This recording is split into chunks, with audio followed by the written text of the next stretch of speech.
कर्णेभिः शृणुयामदेवाः भद्रं पश्येमाक्षभिर्यजत्राः स्थिरैरङ्गैः स्तुष्ट्वान् स्वस्तनूभिः विषेमदेवहितं यदायुः स्वस्ति न इन्द्रो वृद्धश्रवाः स्वस्ति न पूषा विश्ववेदाः स्वस्ति नस्तार्क्ष्यो अरिष्टनेमिः स्वस्ति नस्तार्क्ष्यो अरिष्टनेमिः स्वस्ति नो बृहस्पतिर्ददातु ॐ शान्ति शान्ति शान्तिः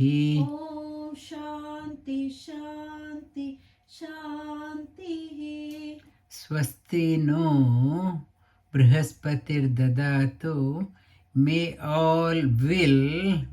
we all find the permanency in life, stability in life. We need the stability in the physical level, mental level, spiritual level, emotional level, monetary level. In all dimension of our personality, may we find stability. Welcome to the 6th Ask Me a Question series. It is a Upanishad discussion, student and teacher discussion. It is called as Upanishad, and we have come together to talk about, discuss about higher things, not gossip. Parties, a social gathering, it's a gathering for whiling away time. This is a discussion, question and answer.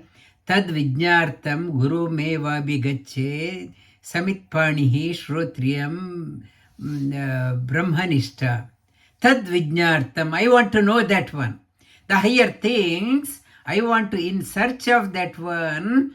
We are together to discuss about that one. Now I will open the platform for you to ask the question. Who, Deviji, you had a question to begin with? Can you hear me? Yes, yeah.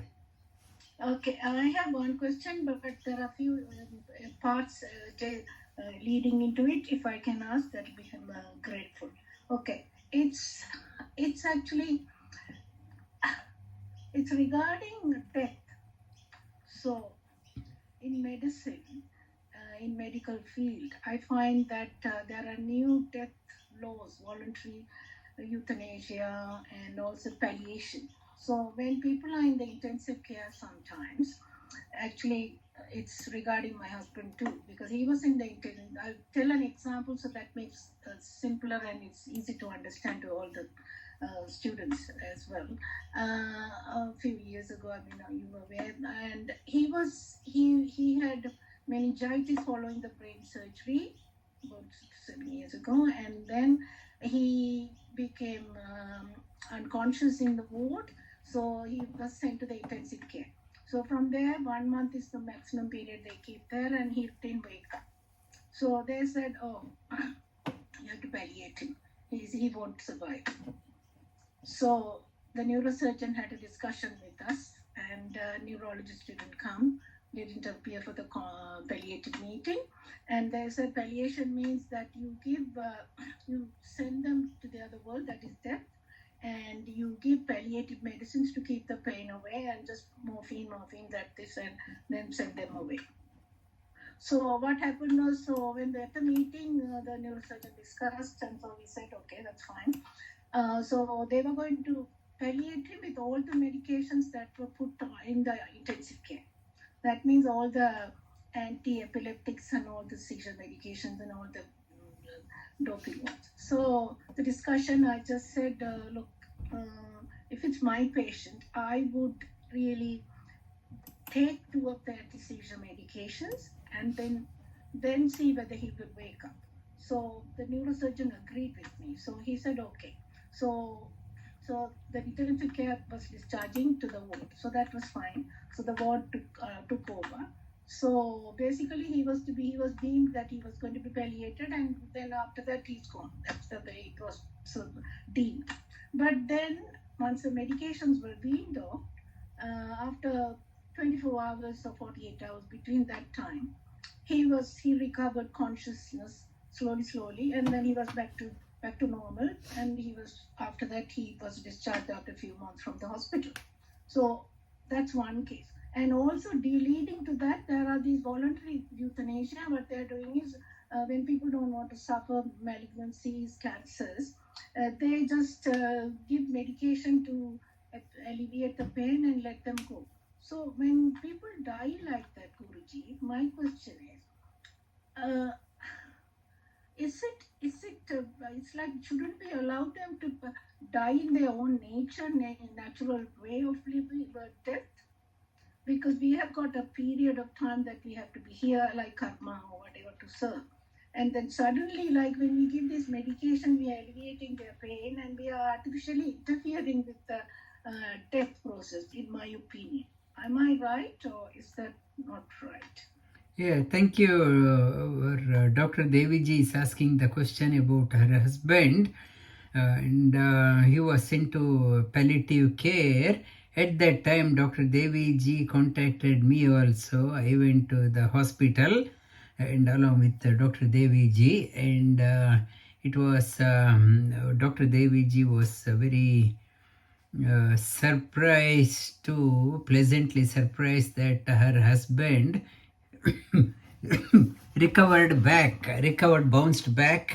bounced back. Her question is with euthanasia and other medication, are we not interfering?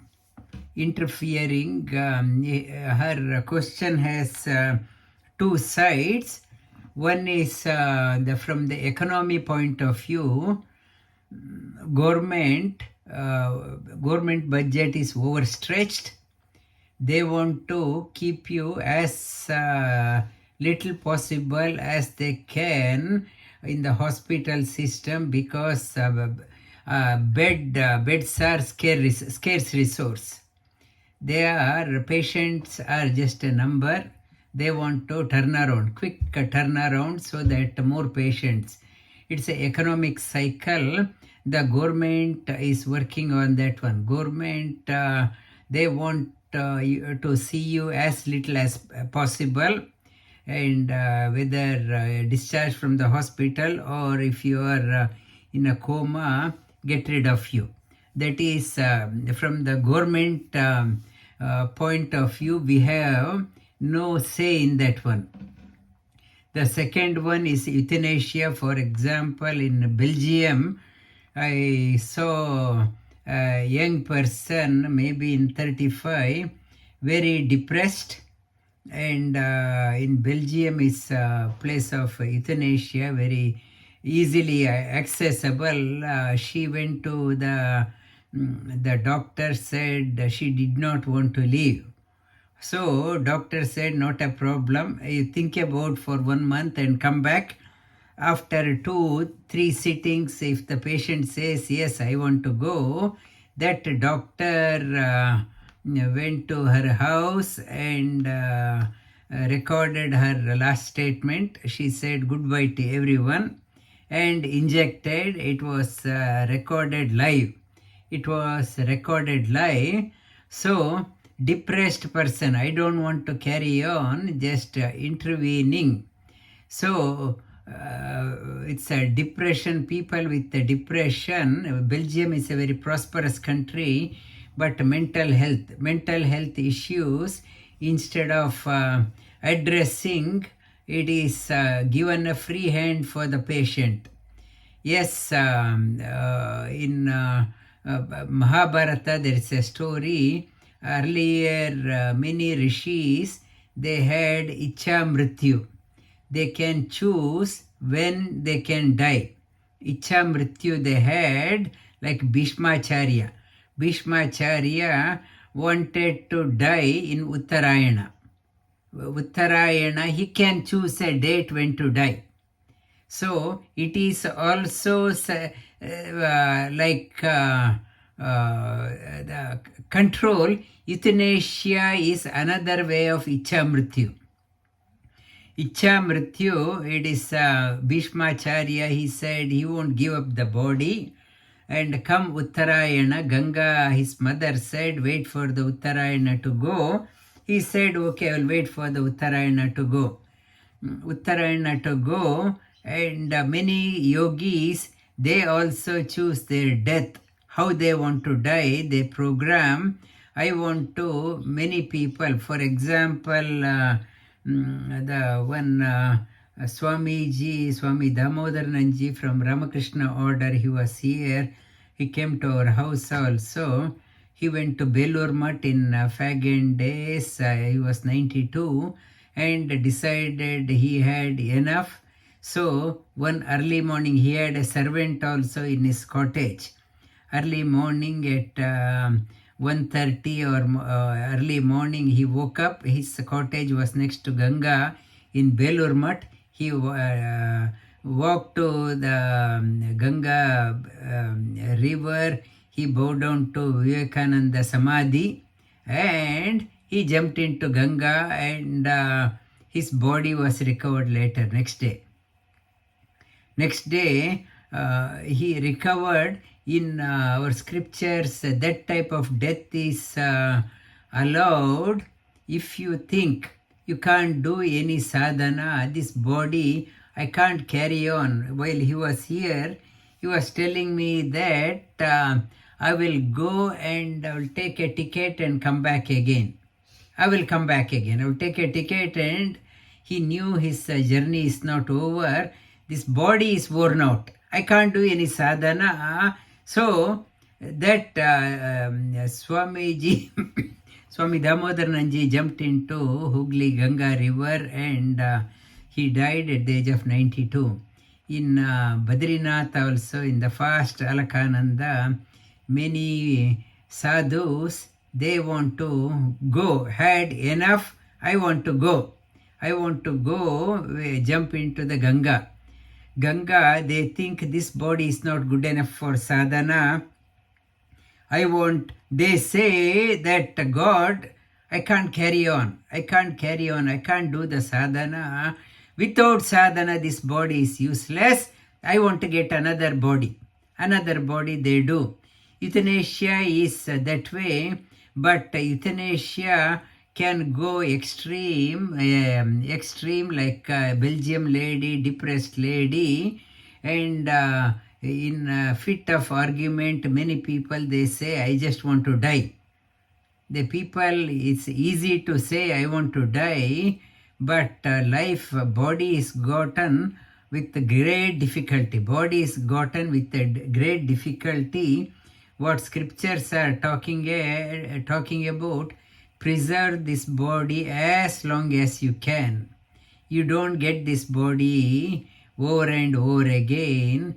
Do not abuse it. Look after like you look after a expensive car. You don't park it in a junkyard. This body also look after, protect it. Use it for sadhana. Sadhana, when you can't use any longer, you just for example, my father 82 years, I myself was thinking this soul is not able to do any sadhana. What is the point in hanging on? It is better to go and get another body.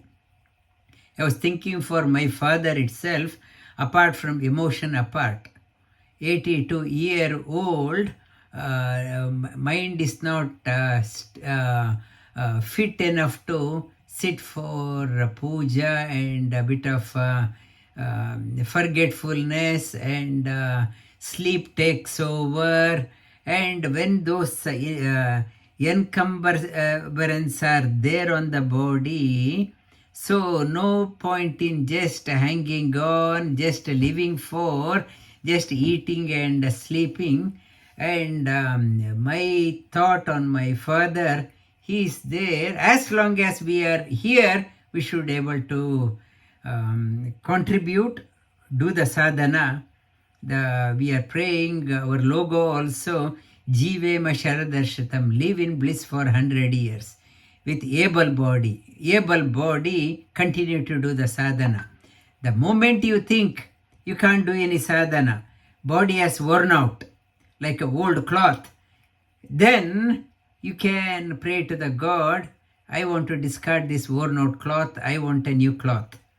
You can get rid, continue the sadhana. There is a two side. One is economic side, and but where your the failing is, if the body is good, you are able to do the sadhana, euthanasia and other ones, you are killing the opportunity. When you are healthy, able, you should continue to lead as long as you can. Second one, hospital system, we can't blame, not to depend, in every class I say, not to depend on your doctors or nurses or hospitals to look after. Take interest in your own life and look after. Nobody will pay attention to you if you are not doing. Doctors and nurses, hospitals, they are just there, just as a the fraction of a support. But major onus is on you. Look after. Thank you, Deviji, for bringing up that topic. What is your next question? Did I answer it right? Yes. Because I was wondering whether you let go or go with the medical flow, or just for your conscience, what you would do to another human being. No, even if the hospital system they let go, that means your lifespan has finished. Your karma to finish the end like that. Okay. It is it's a hospital, government has put that one, that is my karma, that I finish my lifespan. Okay. Yeah. So that answered that question. This is about a Swamiji whom we used to really cherish and go and follow in Sri Lanka. I'm sure most of the people would know. His name was Yoga Swami in Jaffna, in where I come from, the Tamil area, the northern province of Sri Lanka.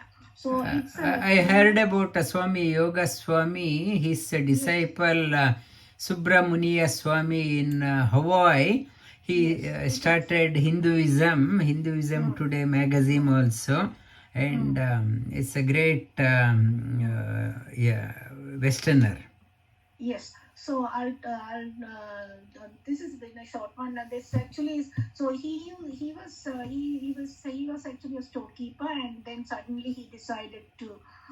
He was very much close to my husband and family, and because he used to come and visit them when he was working in the Mathalena internal Sinhalese area, and so that's how my husband was named the same Yogaranandan too, following the Swami. And he was very close to his family as well as my father, and my father was religious too. So we used to visit him, and he actually he would be in one place, but Yoga Swami would be, if somebody needs him, he'll be in another village in Sri Lanka. So just like that, we have encountered people saying, Yoga Swami just came and went. But Yoga Swami was there as well. So he used to do that kind of thing, and he was really religious. And then this Salisbury from England came, and he was a young man, and he is the one who then became a disciple. He decided not to go back to UK, and then he stayed in Jaffna and became his disciple, sitting with him in the hut and all that. And also yoga, to make it short, once we went to, we took a Pullayar's Ganesha statue which was really brass and very nice, to give it to a temple. My father took, and I was a little kid, about 10 or 11 years old, in the 50s actually. So he blessed. As soon as we took that, my father put it on his feet and said, Swamiji, I want this to be blessed in Tamil. So he said, okay. He said, and he said in Tamil, and he didn't bless him because we were to go to a temple in Colombo, which was our regular temple because very few temples were there. So it was in Banadura. So anyway, so he didn't bless in Tamil or any blessing as properly. He said, Buddham Saranam Gacchami. So that is Buddhism. In Buddhist, that is Buddha, that's a Sinhalese language. He said, so that's it. He didn't bless anything else. And then he gave back the statue to us. So my father took it and he was wondering, why didn't Swamiji say this? So we took to the temple, and then in the 58 riots, that temple, the Pullayar Chilla was given to that temple and it was there. And that temple was burnt, and then even during the riots, civil riots, and that priest was also liably killed, liably burnt out there by the mobs. So that was a real. So that we then once that happened, we knew why Yoga Swami made that comment. So that happened few years later. This happened in few 1 or 2 years after the blessing of that statue. So that statue we gave. So then we realized, okay, Yoga Swami knew even that time. So that's one incident. And then later when he was, then Swarberry went and built the temple, and there are a lot of followers of Yoga Swami in Sri Lanka as well as overseas, Guruji. And unfortunately his death was, he had a cow where he used to get milk, and he lived in a nice hut, and behind the hut the cow also lived, and he passed away eventually by the horns of the cow hit his stomach, and they couldn't revive him. So everybody there said, oh, Yoga Swami didn't reach Samadhi and he didn't, he's not. So my mind, I was a little kid that time and everybody talked. But even now, sometimes I think of him and I'm thinking, is it true what these people are talking and that he didn't really do? No, maybe a great yogi doesn't mean prarabdha is over. Sometimes prarabdha continues on a few lives, may be realized, but the packet, it has to be finished. He won't be accruing more karmas, but prarabdha, they say in Mahabharata, even Pandavas in Surgarohana they have done, their prarabdha is not finished. They are born again and again to serve the Lord. To serve the Lord, their prarabdha is, they are liberated once. But still, prarabdha is there. You have to finish your final things, whatever karma is there, but whatever new karma they won't be acquiring. The past karma, they are finishing off. For example, they say Shiva's, even Brahma also has a prarabdha. Shiva also, the biggest prarabdha is Brahma. His lifespan is 31,104,000 billion years. His prarabdha, that long he is living. In between Shiva's prarabdha also, and the Shiva's, one of the incarnation is Ashwatthama.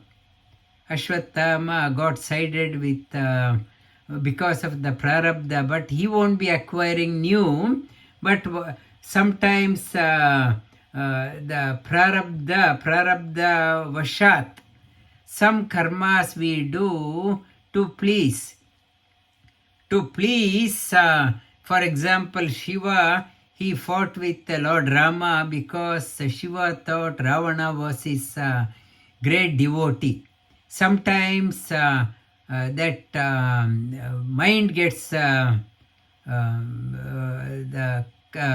attached to the devotee, and he fought with, in Mahabharata comes, Shiva was fighting with Sri Krishna also. Shiva was guarding the city of Narakasura. He thought, my devotee.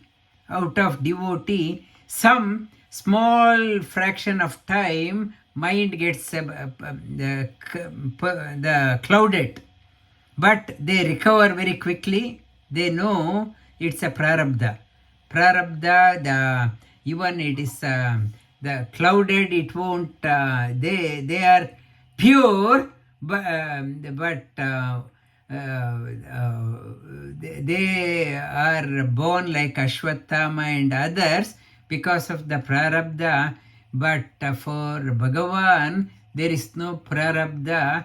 He comes of his own. Yada yada hi dharmasya.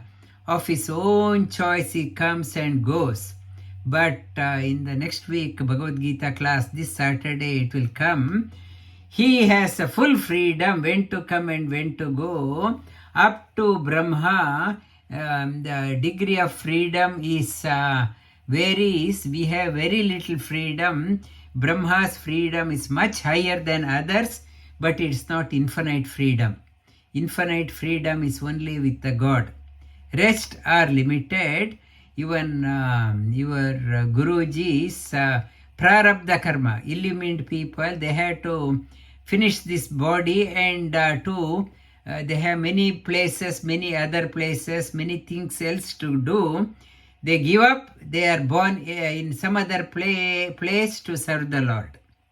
Okay, that. Thank you, Guruji. And Akshay ji, you had a question?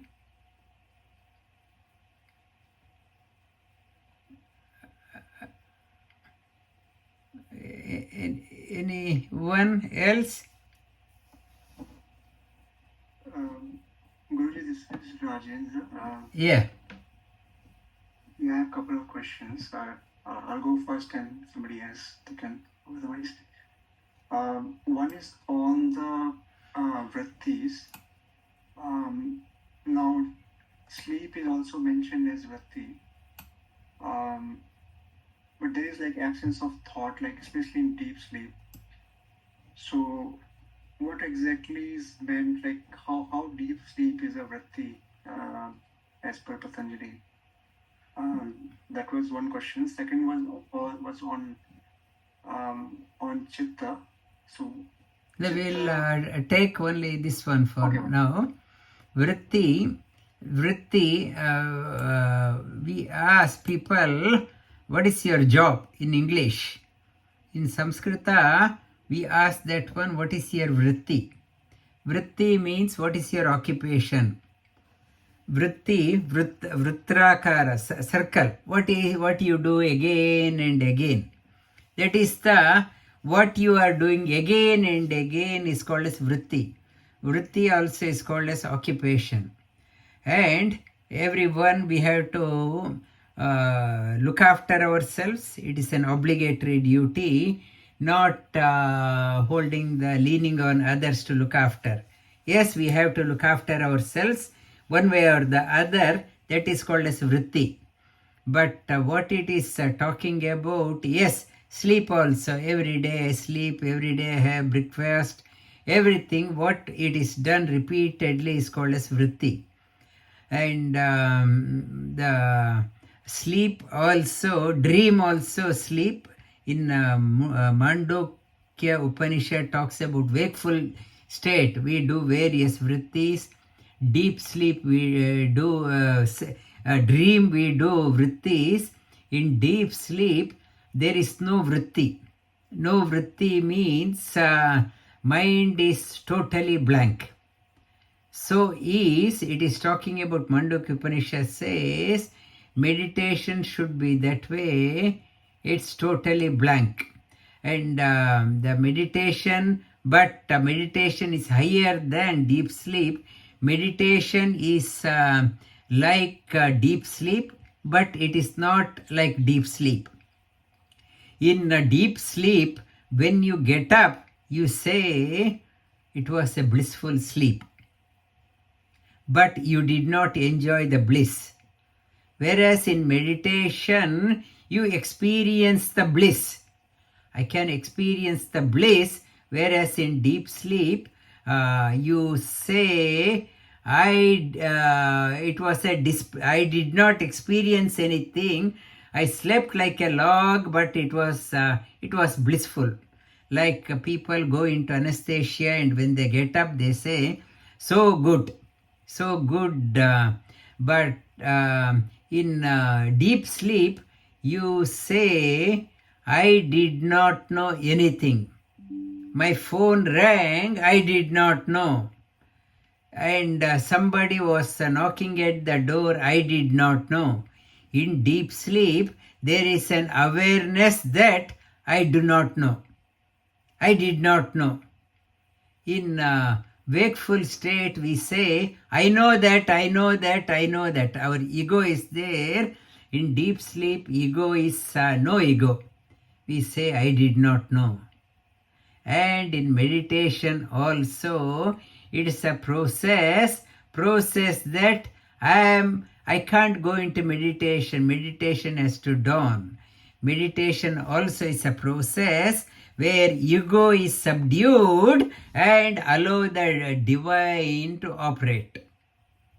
It's what it is saying, vritti has to be, whatever repeatedly happening, it has to convert it into pravritti. Pravritti means higher work. Morning till evening I'm working up to 60 years, 65 years, 70 years. Keep on working. But what is pravritti is something extraordinary. You are doing for yourself. In the class I said, ahimsa, you should be of value to yourself and others. Many did not understand what I said. Yourself means your soul. You have an obligation towards your soul. You have to do something for your soul. For that you are born. That is what you must be useful for yourself. Pravritti means you are doing something for your soul also. Pravritti should be there while the vritti, yes, for the body maintenance. Hope I answered that one. Before going to the next one, anyone else has a question?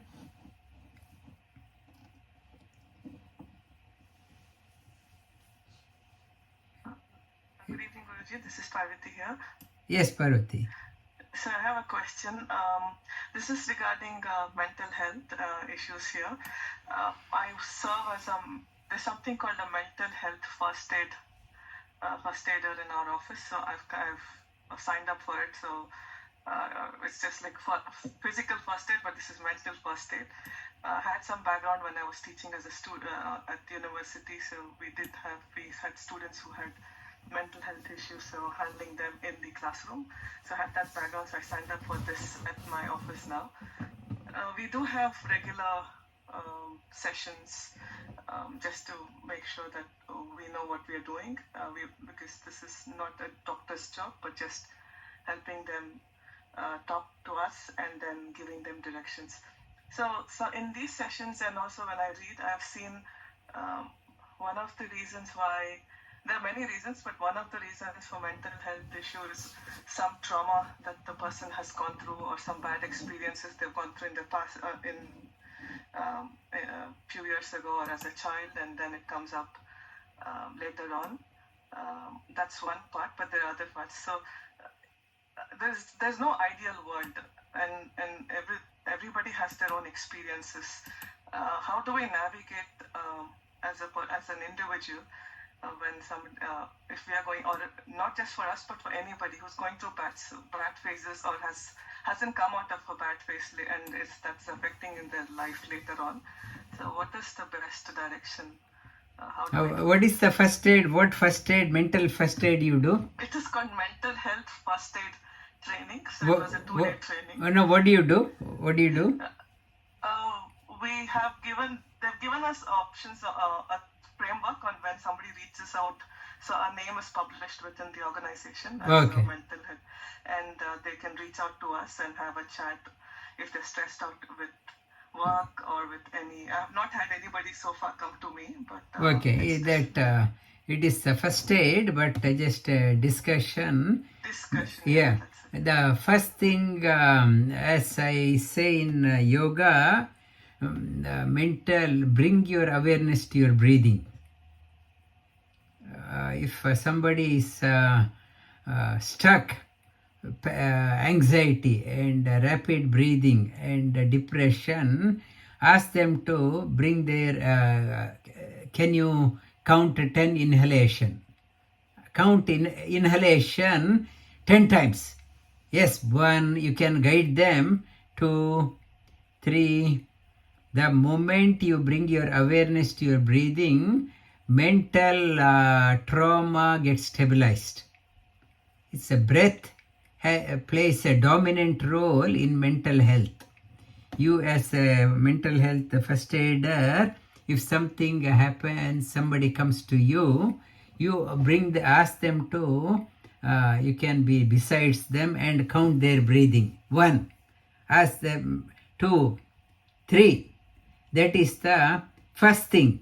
When the mind is calm, then you can resolve many untangled issues, tangled up issues. Resolve many tangled up issues. When mind is always racing, mind breathing is out of control, now you can't resolve. To resolve, calm breathing. When you bring the mind to your breathing, bring the awareness to your breathing. When you are calm, you can resolve things. Another mental health problem, because of the ego thinking that I am very important, that person cheated me. That person, I am always thinking, I don't want to let go. I don't want to let go what happened 30 years back.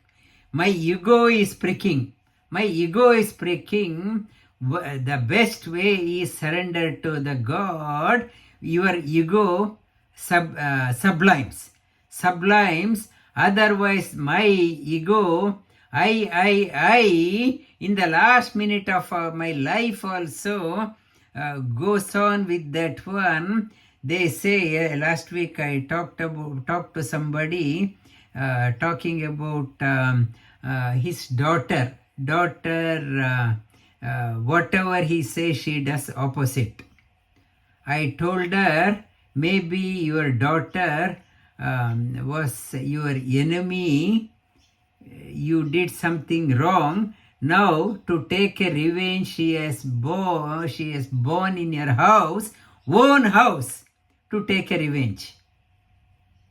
To take the revenge, earlier I had an enemy far away. Now enemy has come within. How can I deal with that one? This is ego. Let go should be there. Meditation plays a very dominant role. Listen to Bhagavad Gita. Listen to the inspired people talks. Listen to my talks. Though my talks appears to be generic, but it is infused with so many positive things. Listen it again and again. It helps you to declutch your mind, helps you to untangle yourself. Listen to the inspired talks, meditate, devotion, surrender. These are the techniques, and bringing the awareness to your breathing to resolve the mental health issues. Thanks for bringing up Parvati. Yeah, and next question, Anupama.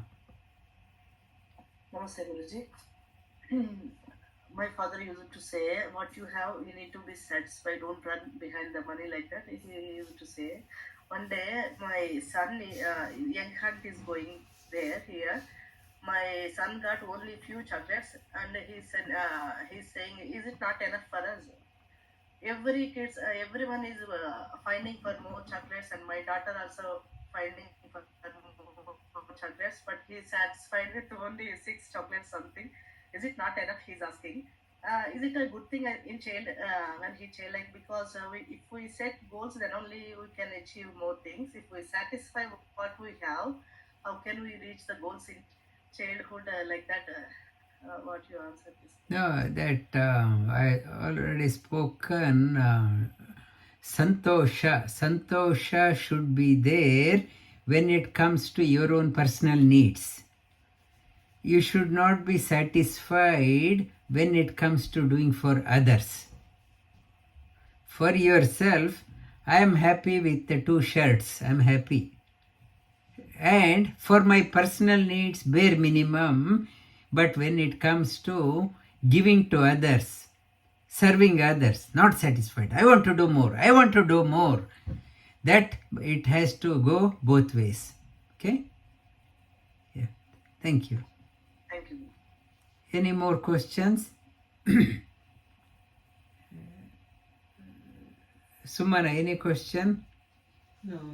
Yeah. Online, any more? Maybe I can go if nobody has any questions. Yeah. This one is on the lokas. I think you briefly mentioned earlier. Yeah. This is all inside us. So like all these 7 lokas we talk about in Gayatri Mantra, they are like representing like from physical to subtle, and they also can be aligned with each chakra, right? But if I'm understanding this correct. Yes. Is that the question? Or? Yeah. The lokas, yatha brahmande tata pindande, whatever is there in the outside world, it is there within also. The outside 7 lokas are there outside, 14 lokas outside, inside also.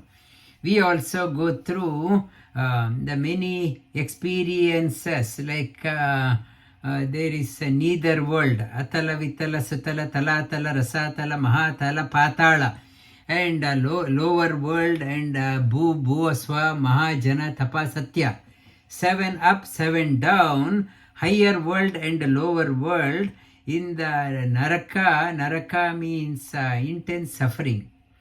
If I do not manage my mind inside, it's a torture within.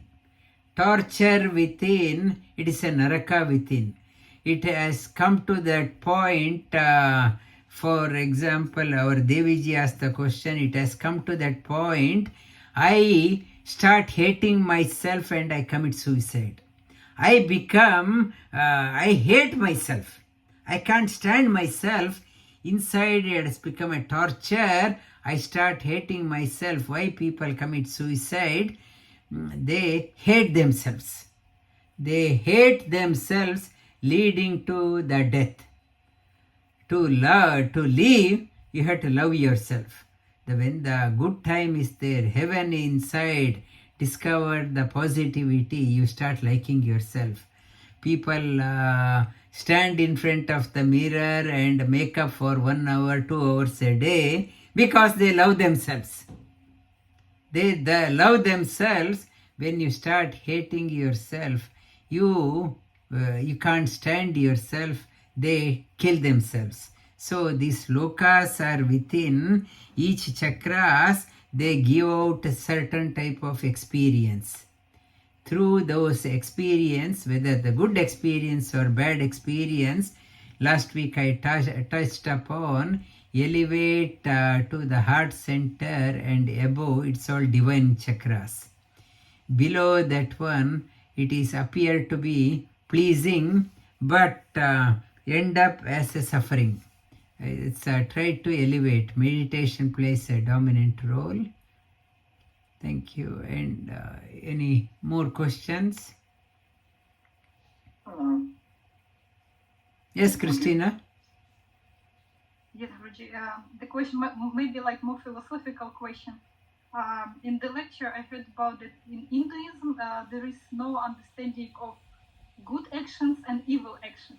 There are like actions from the knowledge and actions from the ignorance. Like evil actions, they go from ignorance. So my question is it considered as a sin, the action from ignorance, and how to overcome it? Is it possible, like through the knowledge, to overcome evil? overall? Yeah, the right question. Papa and Punya. Punya and they say negative and positive, and it says however bad is apiche dasi duracharo, however bad is the person, however might have done heinous things in life, but with the knowledge, jnanagni dagda karmani, like my warehouse is full of sins. If the like cotton warehouse full of cotton, with one strike of a matchstick, entire thing can be burnt. That they say every the knower has the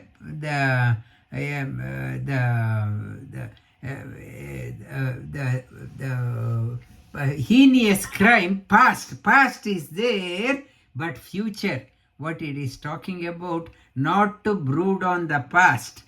If you are evil to the core, like Duryodhana, no remorse at all.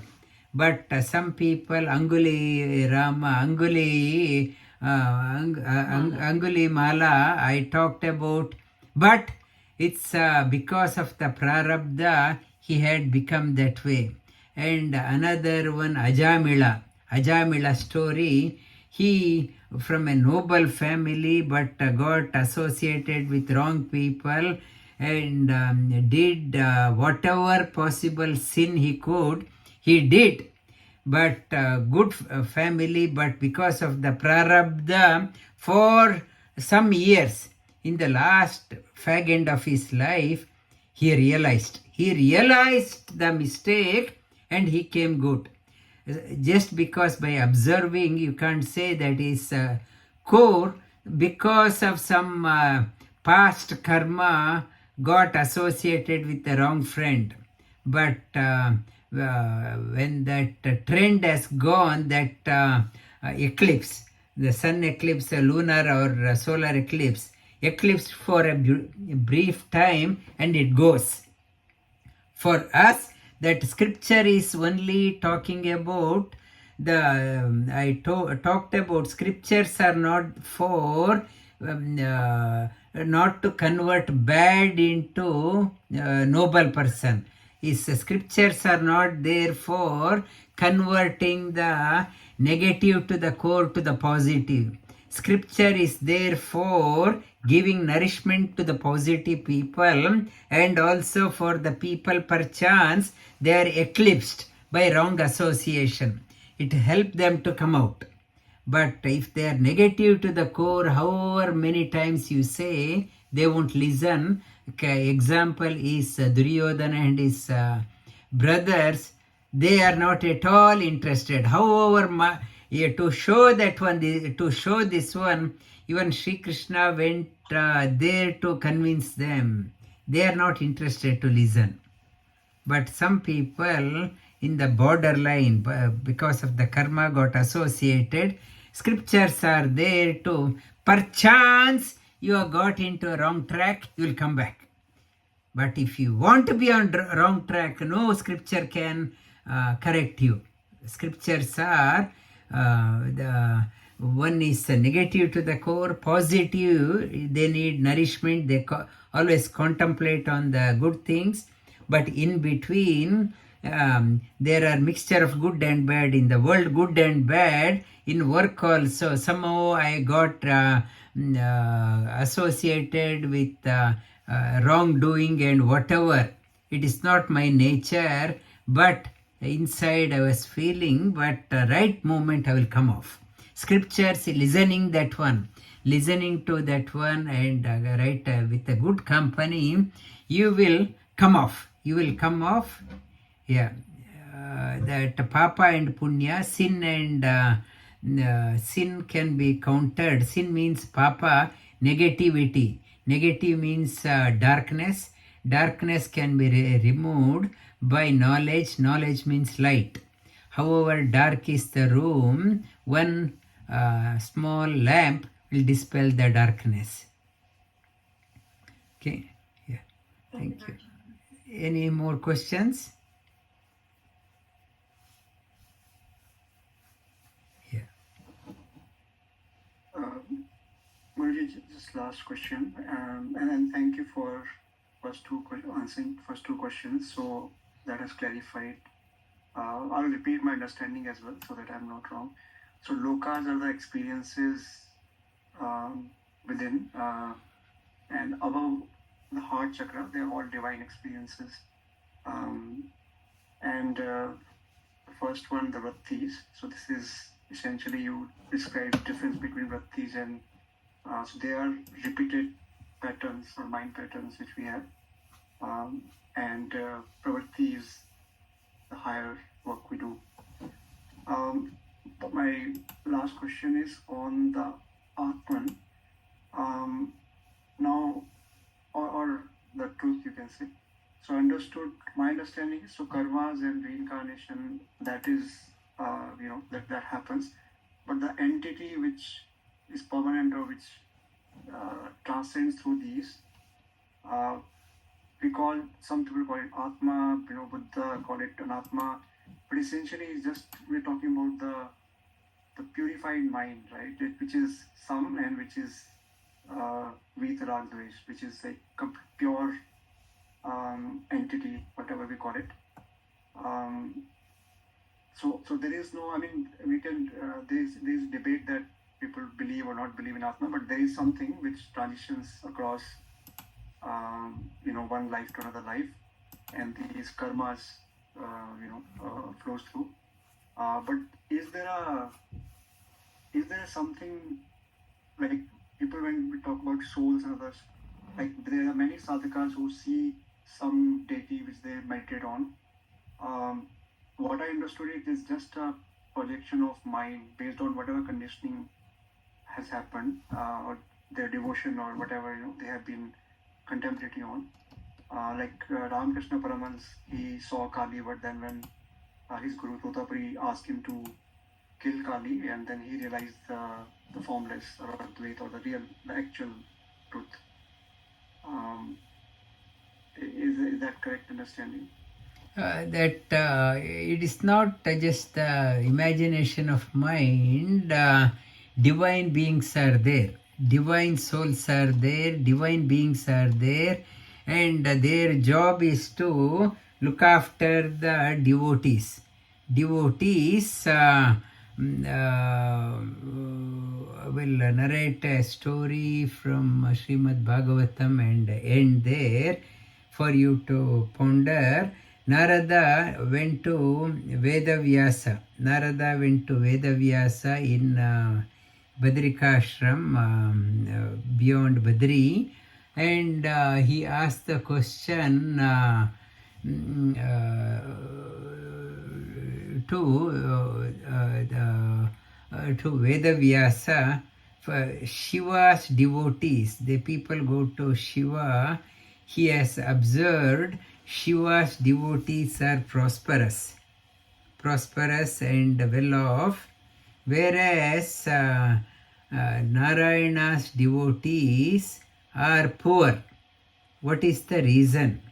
What is the reason? That is why more people are following Shiva, because they want to get, they are prosperous. Vedavyasa says, what you asked is he said, what you said is right. The Shiva's another name is Ashutosha. Other deities, they are impatient to serve if the devotee asks, quickly they respond. They give to send them away, and don't come back. Take it and go. Whereas Lord's devotee, Hari's devotee, Hari, to bring them to them, slowly he takes away one by one outer comforts. When the outer comforts are gone, my friends also drop off. My friends are there with me because I'm a director of a company, I make so many $500,000 salary. When they realize I have no money, so one by one drop off. So this person, Bhagavatam says, this person keeps on trying various ways to earn, various avenues, still a failure. When everyone goes away, that person comes in contact with the devotees, comes in contact with the Lord's devotees. This person likes that hearing again and again, and Lord bestows what is good for the devotee and uplifts. Earlier only material wealth is my wealth. Lord enriches that person in all dimension. Initially takes off and gives everything, nothing shortage. When one realizes the God, there is abundance everywhere. Bhagavatam, Sri Krishna, the Vedavyasa says, the other deities also, they seek other deities, many deities, Ganapati, Durga, Parvati, Muruga, and Shiva, various, easy to please, but they one off, but they cannot give the ultimate liberation. They cannot solve the ultimate problem of the soul. Ultimate problem of the soul is solved by only Hari. Srimad Bhagavatam says. Bhagavatam, these devas are there. Devas, one way to test our real devotion to the Lord. And two, it is like Parvati's first aid. First aid, mental first aid, physical first aid, they help. But we should not end up only in the first aid. We have to seek the permanent solution. Srimad Bhagavatam says, seek Hari for permanent solution. Other deities are there. They are the first aid emergency. They help out, but not to bank on the emergency all the time. You try to find a solution, seek the ultimate. It's the message from Srimad Bhagavatam, Dashamaskanda. Om Sahana Bhavatu, Om Sahana Vavatu, Sahano Bhunaktu, Sahano Bhunaktu, Sahaviryam Karavavahai, Sahaviryam Karavavahai, Tejasvinavadhitamastu ma vidvishavahai. Tejasvinavadhitamastu ma vidvishavahai. Om Shanti Shanti Shanti.